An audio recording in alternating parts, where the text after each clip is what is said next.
Coming down here, trying to start episode 2 of Outside In. We already had the first episode talking about just our stories and things we learned, reentry, whatever we would want somebody inside to know. So we want to try and get more voices and cover more topics over time, and that's really what this is about. So questions are all things you all probably thought about, have a lot of really good insights on, and not much anything else I'll say about my side. Any thoughts you had? Introduction? I don't know, just welcome. We're just starting this out, so we appreciate you guys coming on. Like Shannon was saying, the first episode was more of an introductory, as we want to involve everybody, so it's not just people that are on the inside. And so that's why now we're starting to work Facebook Live. In the future, who knows where this will go? But yeah, it's about being inclusive. Getting people's stories out there, their experiences. So yeah, we really appreciate you guys just coming on. So yeah, we'll go through some questions, but I think the only other thing to talk about, especially for anybody tuning in, is that it is a live, but the purpose of it is truly to be able to provide this content for folks inside, which we can do now more because hate them or love them, tablet scenario has created a lot of opportunities to get content in, and for guys inside and women inside to do more. So yeah, it's like the things that I think none of us were able to maybe hear directly from somebody inside, we can now do that from people inside. And it's everybody in the system. Everybody has a tablet now. The way they have the system set up is that it's the pay-to-play model, where before you had to buy the tablet, now everybody gets it for free, and then you're going to use it, you got to pay a little money. So like so everyone can actually access the content now. And a lot of it's free too. So one of the things too, and this was like kind of what I got out of like when we were with the commutation video, it was like, oh, here's an opportunity. Having done a lot of time, they took away a lot of programs that they used to have that were beneficial, like challenges and possibilities, where you could have people come in from the street, offer assistance, get connected. So it's not just to inspire or inform, but to also try to get people connected with organizations that may not otherwise be able to go into the prisons like they used to. Yeah. And I forgot about that right now, especially with commutations. The first video we did was just off the cuff, a Zoom video, because we wanted to get clarity to people aside about how they can apply. There's been a lot of misinformation. It's been a lot of people scamming, like send us money, we'll do it, not doing it. I'm like chasing down 2 people right now, literally going to houses and like law firms, just like, where you at? And so we just tried to get information in, and the feedback was like, this was really helpful, you should do more of these. And then me and Roy Rogers went into Stanley like about 2-3 months ago at this point. We spoke to the men, like 2 different groups, and it was the same thing. It was like, boy, this is really helpful. So me and Randy and Dante Cottingham are going into Lisbon to speak on Monday, actually. I got to still figure out how I'm getting up there. It's 2.5 hours. We got to be at 7:45 in the morning. I'm not getting before AM for that, so I got to probably stay overnight. But yeah, so just like a lot of really good feedback we got about how this is helpful. So so I think starting out, is to go around. First question is, can you introduce yourself, what you do for a living, and what was your journey to get to the role you have now? And that ain't gotta be, like crazy, like all hardships, but just like, what were the summary of the steps to get there? And we can kind of go into maybe some more insights over time. So I think we'll start with, go time here. You're most comfortable going into your story. I'm Ed Hennings. I'm an entrepreneur. And I think how I got here was sitting in prison. I just decided that I wanted to do something better if I got another opportunity to do so, because I was facing life. So when I'm sitting in the county jail and I'm waiting for a jury to come back with a verdict, I'm pacing in the holding cell. And at that time, that's when I'm telling myself, if I get another shot, if I get another opportunity, I'm going to give it everything I got. So with that being said, I began to ask myself, what have you ever gave your all to? You probably gave something 60%, 75%, but what in your life have you given your all to? And I found out that everything that I've given my all to, it happened, good, bad, or indifferent. The things that I've given my all to, and from that day forward, man, I've been an entrepreneur. I've been an entrepreneur because the entrepreneur in me was from the inside. It wasn't the trucking business, the barber shop, that's just the result of who I became when I made that thought in my mind. Hit the switch. So, so where is that now? Where are you in the entrepreneurial world?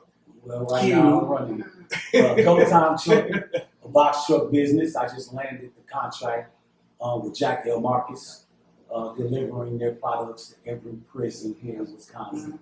So Monday morning I'll be hitting Green Bay, all of those places up that way. And I want to highlight too that unless I'm wrong, it was a contact that I was able to help with because of Ramaya. Ramaya is the one that made that contact in the first place. He handed it to me. So when you leave, I was like, shit, because Ramaya, So I can pass this on. that's the moment right now, is because Shannon Ramaya, introduced me yeah, right. Yeah. to the lady that owns Marcus. She ended up getting my shoes in the catalog, my work boots, which is the other company I run, a work boot company, and the truck. So that's what I'm doing right now. Working hard every day. That's what it looked like. Cool. It's not probably gonna be the same boots you got on too. Pass it on to Sarah. Yeah. Name, where you at now, and kind of like a summary of what it was to get to where you are at this point. Sure. Sara Williams, Housing Director with Project Return. So my time, I did much less time than everybody here. I did 2 years, but 2 years nonetheless. And I think when I was listening to women when I was in solitary confinement cry for their children, had an enormous effect on my heart. And I couldn't help but do something, and I promised God that I would get my shit together and get out and start helping other people. And I did that from day one.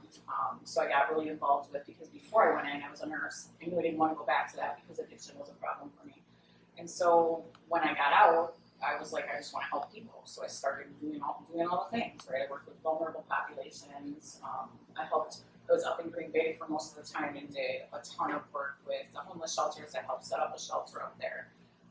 But I really started doing social justice things while I was inside. Wisdom, I saw their 11 by 15 campaign when I was there, right? We all know about that. And then I worked for Joshua when I was up in Green Bay. And so they were vitally important to me. They were my family, they were my people. And I was just lucky to have all of those people around. Or you literally would not be sitting here right now today. So Joe, so name, where you at now, what was the journey to get to that? My name is Jose Villareal, and people call me Joe. I'm a remediation tech for Badger State Restoration out of Plymouth, Wisconsin. I did 22 and a half years, mostly in maximum security prison. I got out in 2021, June, and I really had no idea what I was about to face because I was in prison so long. But before I got out, I already had come to the realization of who I wanted to be, who I didn't want to be.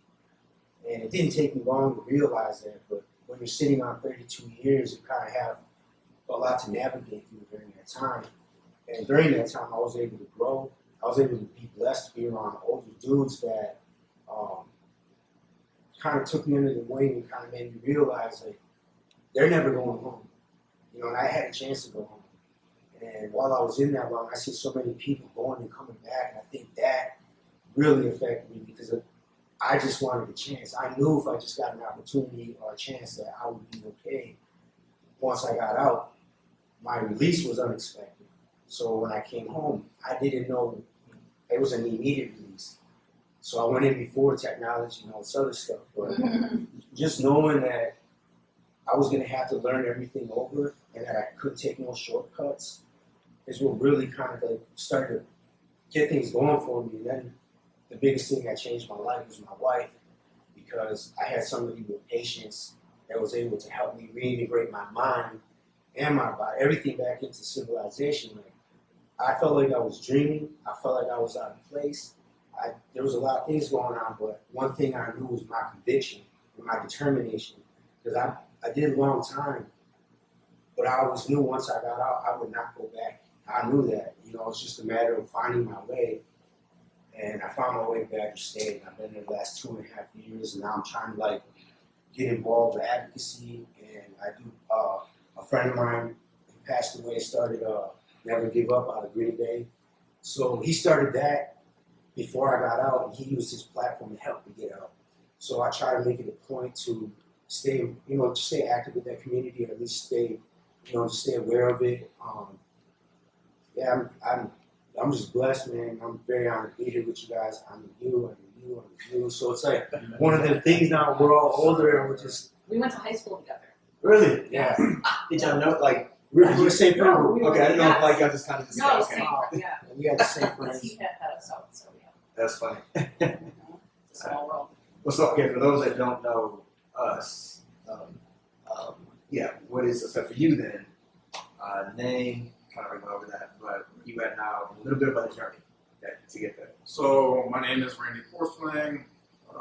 I did a little over almost 23 years, and I always tell people, I got here, like Ed was saying, by prison. But it wasn't prison, it was, I made a choice to go to prison, and it was, I forfeited my freedom. So that was my kind of initiation into the journey of, finding where I needed to be in life, where I wanted to be.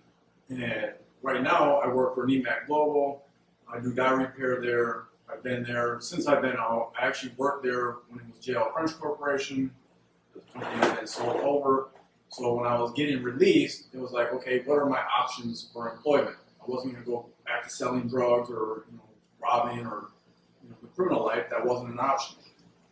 So I had reached out through a friend of mine, Jim Golombeski. He reached out to the chief engineer. And again, like I mentioned earlier with Challenges and Possibilities, I had met him in that program. He gave me his business card. He said, if you ever need anything, let me know. I stayed in contact with him. We've been friends over 15 years. And it was just, how can I use him the way he asked me to use him? He said, use me, don't abuse me. And I said, I will. And finally, years later, it was like, hey, you've been here through all the court hearings. Some we won, some I lost, but now I'm finally getting out. And I would like to go back to my former job. And he knew the chief engineer, and he's like, yeah, give me your resume. I had a resume, sent it in. He brought it to HR. They said, as soon as you get released, come see us. We'll hire you back. And I've been there ever since. I've been out, going on 3 years now. About a week and a half, and things have been good. It's been an interesting experience. I thought because of technology, things would be a little more difficult. It can be a little frustrating at times, with phones and stuff, but then I realized everybody struggles with that. Even people that haven't been to prison. Yeah. So it's like, okay, I don't feel so bad about it. I can adjust or ask for help. And that's been one of the big things is, as a man, being able to ask for help. People are always like, well, figure it out. I did enough of that on my own, and it was like, well, maybe I need some help.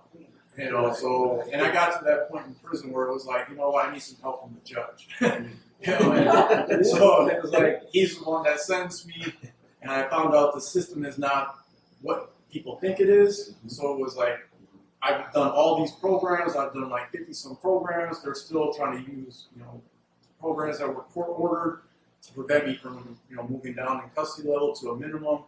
And I was like, yeah, something's wrong here. And once I got back to court, the judge was like, no, I want you in the programs because that's what's going to be beneficial for you and the community. And it became not just about a lengthy sentence, but more of a quality one, making sure that I did get the opportunity to go to work release, get my driver's license, and start off on the right foot. Here I am now. I've always been, even while I was in prison, I always wanted to help people. You see people around you struggling, like you said. Obviously, I didn't hear the women crying out for their kids. I was in Dodge when they did have the women there, but we weren't really around them. But there were men that do the same things. They miss their children, and they miss their families. And I think sometimes, you make those decisions, and whether you realize it or not, one decision can cost you a life sentence. And it affects so many other people.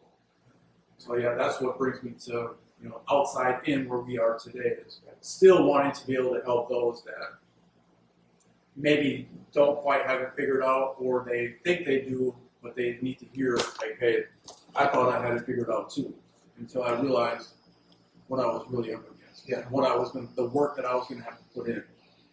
And it's worth it. It is worth putting in the work.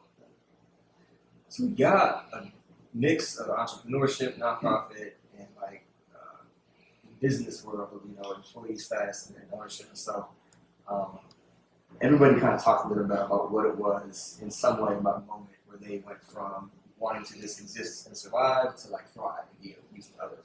So that kind of covers one of the questions we had. I'm curious, what is it that also in your journeys that was like the hardest moment to overcome? And me and Ed were on a panel at the city about a month and a half ago. It was about a topic you don't really hear about. It was not about why we were successful. It was more like where have we failed? Why have we failed?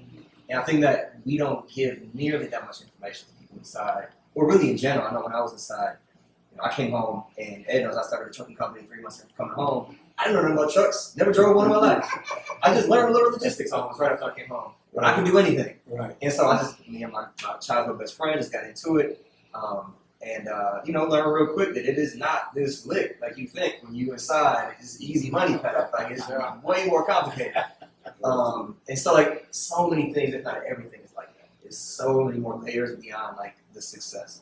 And so yeah, I'm just curious when he's talking about start with Ed, what it was that you think is the hardest thing to overcome that people don't see. Okay. One thing that I do want to share, I don't know if it's the hardest, but it is hard. Those of you that want to be business people, you got these grand ideas, right, grand goals. You have to know that you can't do it by yourself. You have to know this. Like me, I think I can do anything, right? I can play basketball, I'm gonna win. I'm gonna start the barbershop, it's gonna be a success. But you learn along the journey that, hey, you know what? If you really want to get big, you're gonna need other people. So you gotta switch hats. Say for instance, I got one truck. I could drive that all day, every day. What if I got 100 trucks? I only could drive one, so who's gonna drive the other 99 trucks? So now I gotta take that grind hard hat off, which is what I do. I go hard. But now I gotta take that hat off and become a talent scout. I gotta be able to go out HR. I gotta be able to go out and find people that can contribute to my vision. So that's a whole other job. Yeah. Like you can work hard, but you're horrible at hiring and firing. You don't know how to find talent, and there's somebody that's good at that. Right. So you got to go out and find a person that can go out and find talent and see if you can bring them on board. You got to know how important that person is to that vision coming to fruition. Because if you don't, if you that guy that says, I'm gonna do everything, you're gonna get about this big. But if you want to touch the masses and have the impact that you want to have, you're gonna need a whole Jay-Z ain't one person. Oprah ain't one person. That's a whole bunch of lawyers and accountants and marketing firms and mailmen and cooks. You know, it's a whole team of people. And when you don't understand that, you're going at it, you're gonna build this, not by yourself. So you need to understand that as you go forward, you're gonna start out by yourself, you're gonna work hard, but just like anything else, when the student is ready, The teacher will. the teacher will appear. Right, yeah. So just keep grinding, and when it's that time to scale and grow, those people will start appearing in your life.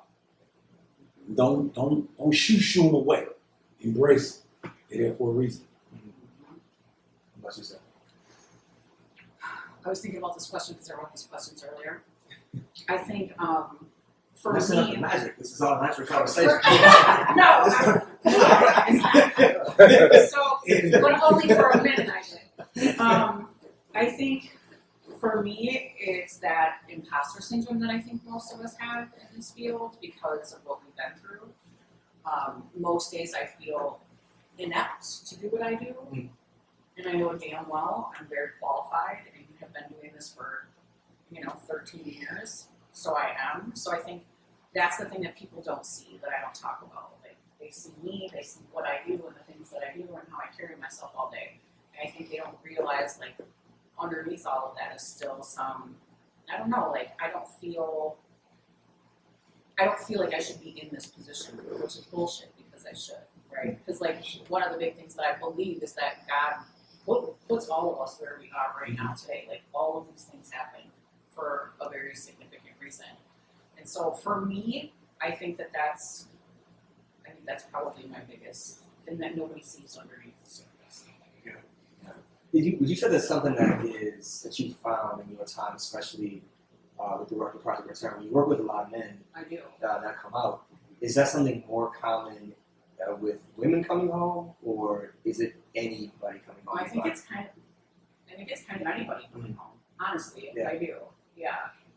And I also work in a field that, like, most people think, oh, ma'am should probably be running this program, right?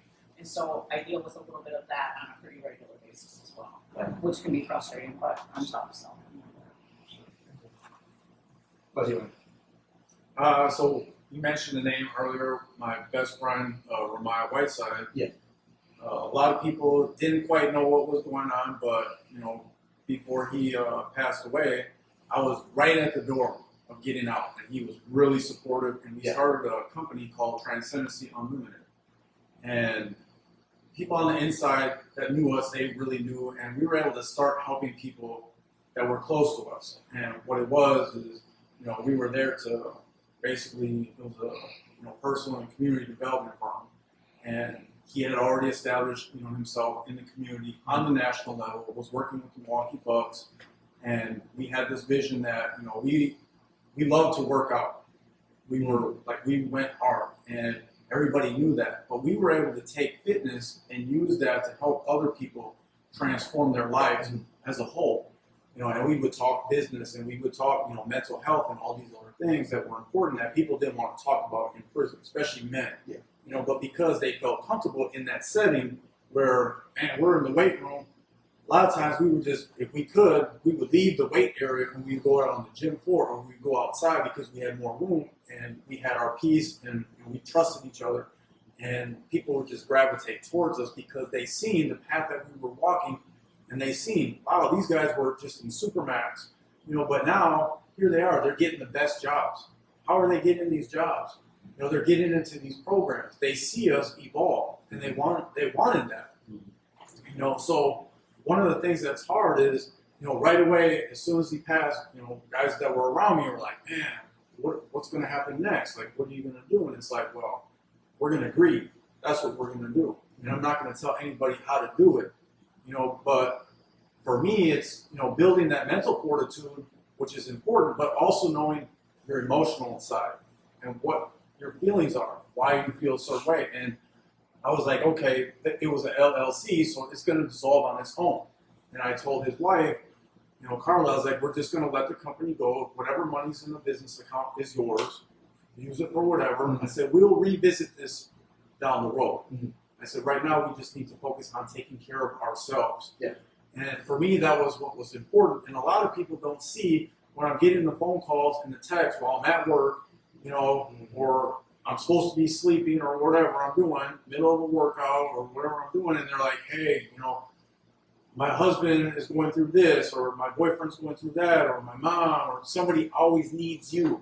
And like Sara was saying, you end up in these positions where you're the person, and it's up to you whether you fill that role or not, and you accept that. And that's something that's kind of hard. It's not that I like a challenge, but you have to be mindful on taking care of number one, because if you don't take care of yourself, you're not going to be able to help anybody else. I don't think a lot of people talk about that, because I have close friends of mine that I've known, 20 plus years, and they're still in, and they're like, no, when I get out, I'm going to do the same thing. And it's like, that's great. It's possible you can. But first, let's make sure that you take care of yourself, you get out, you get situated, because a lot of us did get out, and like Shannon, we want to run full speed, we're going to do everything. You already started the community newsletter while you were in, so you feel like, oh, I already got this foundation, which you did, but it's like, sometimes you have to be mindful of who am I going to have to include, and you never know what's going to happen. Like, I didn't expect Ramaya, to not be there. We had everything planned out. Plans do not go as planned. Mm-hmm. And we found that out, whether it's going through the court system, the prison system, whatever it is. So for me, that's really the big thing that I think a lot of people need to take away is take care of number one and really know where you're at emotionally and mentally. Yeah. It's something I think about with that. I know when the commutation started, we had a conversation about that because so many people need help. And something I'll tell people a lot when they reach out to us inside about they want to come home and do all these things. I'm like, that's great. They're like, what can I do? I'm like, you can just not worry about it. Right. Don't even think about how you can help us. Yeah. Just come home, Yeah. just get in rotation in terms of like your balance, and then we can have a conversation. But you don't need to think about how you can help people right now. That's not that's not best for you to navigate. So yeah, it's definitely a lot. What about you, John? Like, what was the obstacle you faced? Probably mentally more than mentally more than anything, because I had did so long in maximum security. I was released from maximum security. Yeah. So like I was dealing with PTSD symptoms. I was dealing with anxiety. I still do, and I think that's probably one of the biggest things. Like just going into Walmart or going to the fair. If I don't have my wife with me, I can't be there. Like I don't feel safe. Like I feel like I gotta go. You know, like just there's too many people, and I think it's not something I talk about, obviously, because it's mental health. Yeah. But it is something that's important. It is something that needs to be addressed. I just had to look myself in the mirror and realize like I'm dealing with some stuff. But because I was in a good home and I had good support around me, I don't let it consume me, but I still deal with it. Mm-hmm. Just coming down here today to drive, like I had to mentally prepare myself for the drive. Like, there's certain things that I work on myself just because I know it doesn't always have to be that way. But now just admitting it, facing it, and just slowly working my way through it. So that's probably the hardest thing. 'Cause I feel like I could do anything. I got my CDLs, I box truck, I did a lot of things so far in 5 years. And one thing I struggle with is just letting go. Yeah. Letting it go. You know, so but I'm working on it. You know, it is important. Like you said, it's definitely huge for people to hear that, because when they get into this mentality of like the thing that somebody's carrying is like that's just them, and they don't know so many other people have the exact same dynamic, and so somebody just says, "Oh shit, like me too." So couple, I know you talked about this thing, so your answer is curious to add to it. But who is it that you feel has been the most helpful to you, whether it's a person or an organization? Like who has that been to get you to where you are now? Me? Yeah, Or start- just yeah. start from Yeah, the beginning? Who has been most? And you gotta be part, like if it's it might be you, right? But like, I so think for person me, or entity. I think for me, man, me just hitting rock bottom like that, man. From day one, man, people say like, Ed, you've been home 10 years. You did this. And I say, no, I wasn't really 10. It's really 30 because of the 20 that I was in. I was laying the foundation for what you're seeing. You know, it's like a duck. You see him gliding on the water. But under that water, them feet is pumping. So what you see is that duck glide. You don't see all the work that was being done in Green Bay.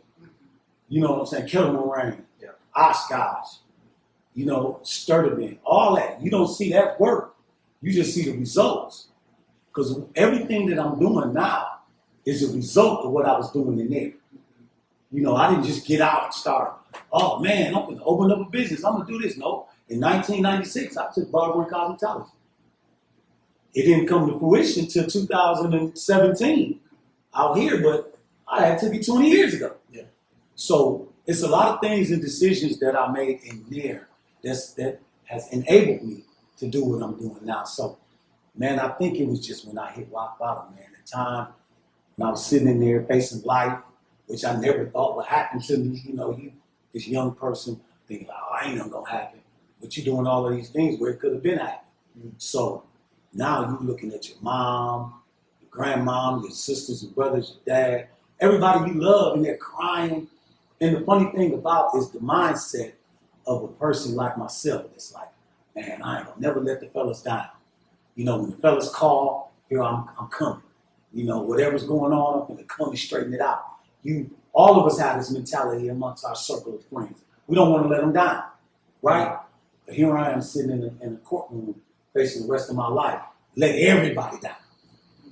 You know what I mean? Yeah. So here we go. The one thing that I didn't want to do was let anybody down. Now I don't let everybody down. Yeah. Even people I don't even know, because now I got a victim. Yeah. And his family. Now I don't let them down. So it's like, man, I didn't want to let nobody down. Now I let everybody down. So in that moment, I was telling myself, I said, man, if I get another shot, I'm telling you. And I've been living that way ever since. I got an opportunity. I got 40 years. I didn't get life, but I got 40 years. And everybody's like, man, you got 40 years. I'm like, I got a shot. And that's how I did my time. That's how I've been living my life. This is my opportunity. This is my shot. And I can't blow it. And, you know, when you carry that type of energy, you know, that's not normal for the average person to encounter all the time. It's somebody that live like, this is my shot, man. Get out the way. You know, and they're like, man, I don't like the way you do. That's right, because this is my shot. You might got 9 lives. This is my shot right here. That's just what it is. You know, like I said, you got to have that type of energy because, like we said before about you got this going on, everybody really don't care about that. They care about what's in it for them. How's this going to work out for me? What I'm going to get out of this? Yeah. Sometimes you got to have you got to be some lamb, you got to be humble. But you got to have some lion too. You got to balance that out. You got to be able to say no. It's a small word, but it carries a lot of weight. No.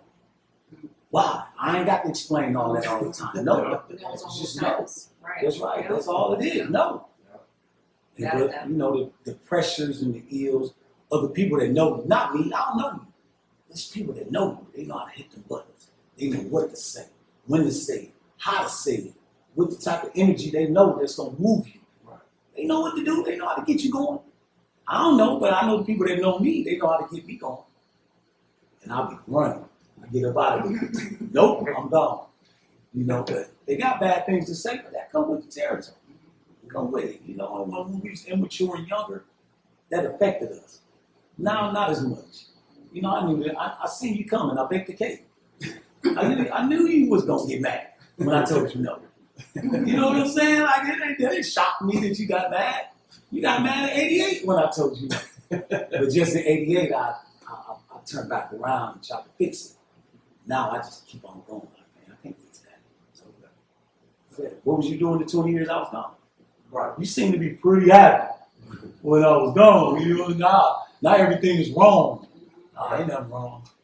Ain't nothing wrong. You good. You're going to be all right. You're going to be all right. What about you, Sarah? The hardest, who or what has made the biggest difference? So many people. I would say myself first and foremost, because people told me I couldn't do it. So if somebody tells me I can't do something, I'm going to probably prove me wrong. But I think, so my ex-husband, he's not my ex-husband, but when I was in, I had his help. Thank you for getting that on me.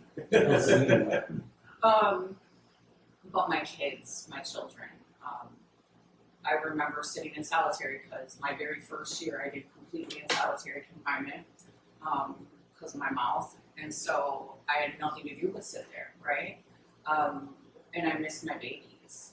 And I said, when I get out of here, I will never make them go through this ever again. Nobody will ever take my freedom away from me again. Also, Ed and Judy Winnie up in Green Bay with Joshua, they were vitally important to me, made me feel like I was their family, because when I moved up there, right after I got out, I knew nobody in Green Bay, and my ex, he had moved up there for work, so I didn't know anybody.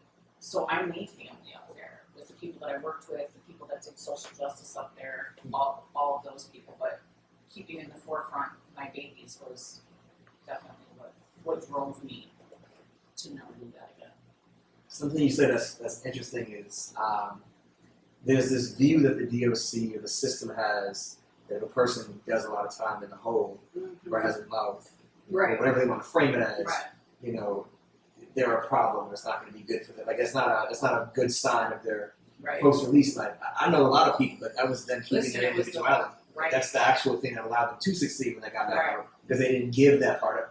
To And the I worked system. on myself Yeah. while I was in the hole. That's all I did was work on myself. God worked on me, quite frankly. Like I should give thanks to him first and foremost. But like definitely, I read so many books and did so many things down there. We got CGIP down there so that we could start doing groups outside. So like I started advocating immediately when I was in. I was like, why can't we do these classes down here? That doesn't make any sense to me. Yeah. They're just gonna make me sit here all day. That's stupid. So they started doing that and just different things. So What about you, man? So there's a lot of people that I met over the years, whether it was my peers that were on the inside, family members, my brother was always there for me, aunts, uncles, cousins. I lost both my parents while I was in, so obviously I had to learn to do what I needed to do on my own, because I realized those people are not always going to be there.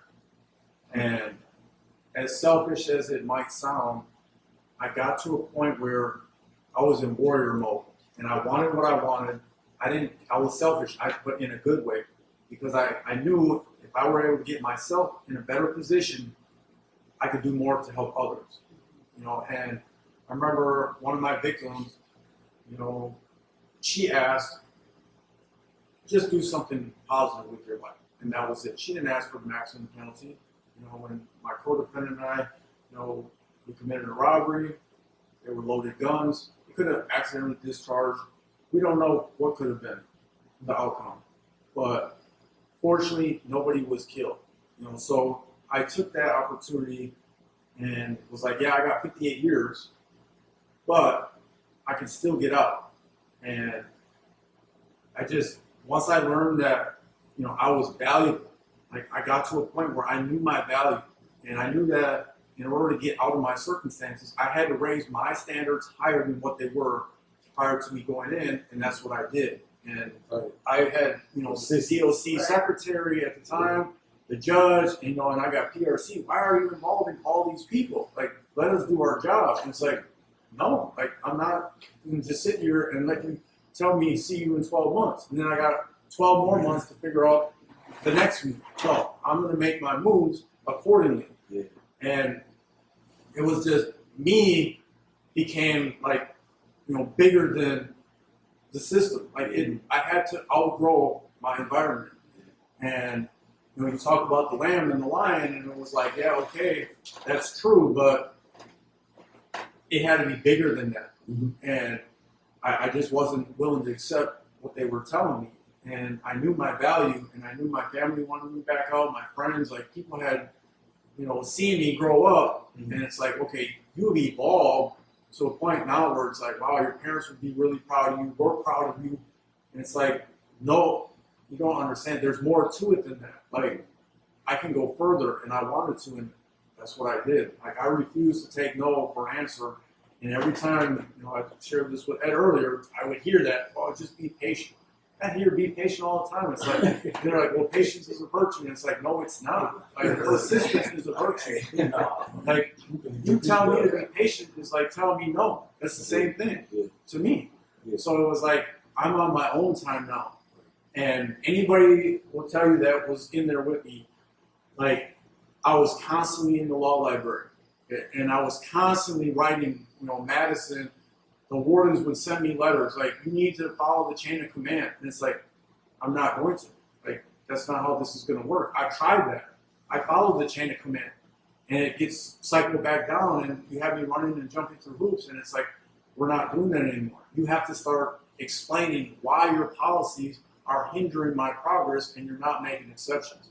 And if you're not going to change the policy and nobody else is going to do it, then I have to involve the courts because they're going to have the authority to do something. And eventually they did, and that's just, at some point in your life, you do have to be selfish.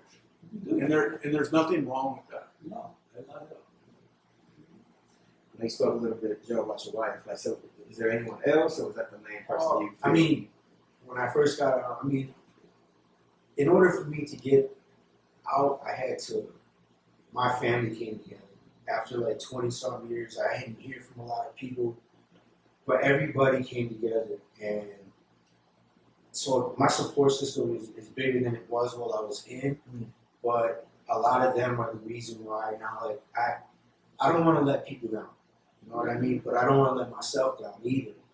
And my family has been supportive, my friends, my bros, like everybody just the people that are in my life are very important to me, man. They've shown me a lot of love and helped me navigate through all this.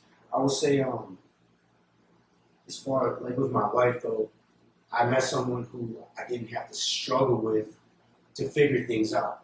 I met someone who was patient gave me space, gives me understanding, but also gives me knowledge. She's not afraid to tell me when I'm wrong. I need that. You know, she's not afraid to like give me advice. I need that. You know, it was just. I mean, there's a lot of people. You know, one of my best friends passed away, and my mom passed away 2 months before I got home. He's the one that started me every day about. Like these were things I wanted to be a part of when I got out. As a mentor, you know, I wanted to go into that. Like you said, once I got myself settled. And I'm glad you said that because a lot of guys need to know that. Like, when I was thinking about going home, I had these, like, I can do this, I can do that. Like, they're not going to be able to stop me. Like, I'm reading all these self-help books. I'm reading all these other type of books. Like, I know if I just work, I'll be okay. I didn't know what work I was going to do. I just wanted to work. You know? So, like, yeah, people need to know it's steps. You just don't get out and it doesn't just happen. You know, like, if you really wanted to sustain and last, you got to put in the work. And I had to start from literally page 1. You know, I didn't know how to open a phone. I didn't know how to, like, all these things, and just having people around me, you know, to be able to ask. And that was hard, you know. But once I'm getting good feedback and I'm understanding, like, okay, because I started with Google. Google was my only source of information, like, because everybody was telling me, Google, yeah, just Google. But there's some personal things you might be going through. And you're like, I don't know if ChatGPT or Google could get me out of that. Yeah, it was just one of the things, man. It's just a collective effort. One I'm very grateful for. I mean, there's so many names I can name, but they know who they are. You know, just from my employment to my bosses, project managers, co-workers, like, I only surround myself with people like that I can connect with. You know, good on a positive level. Like, I entertain no bullshit. I don't get in nobody else's garbage. Like, I don't want to hear about rumors. Like, my whole life consists of just peace. Because I do feel like I came home from war. Like, I was in there, I put myself there. But when I came home, there was like this sense of like, there was a weight on my shoulders, but there was also, it wasn't as heavy as it used to be. So it was just a lot, man. I appreciate it. Yeah, the thing that I find myself saying so often, and like it's the most cliche thing, but it is truly people, places, and things. Mm-hmm. At the end of the day, it's as simple as that. Like, it's the most corny thing you might heard in programming, but if you just put yourself around good people, good places, and good things, and more importantly, avoid bad people, bad places, and bad things, There's tranquility your and odds are going to simplicity. be so much higher. There's tranquility and simplicity, man. Yeah. You know, you can find peace in just the simplest things. And I feel like I gotta be doing all this. I came home, I don't go to clubs, I don't go to bars, I set a perimeter up around me, boundaries with family, friends, people that know me my whole life. If I didn't hear from you, it's not personal. I just want to pour into what I do know I have right now. And the rest, now goes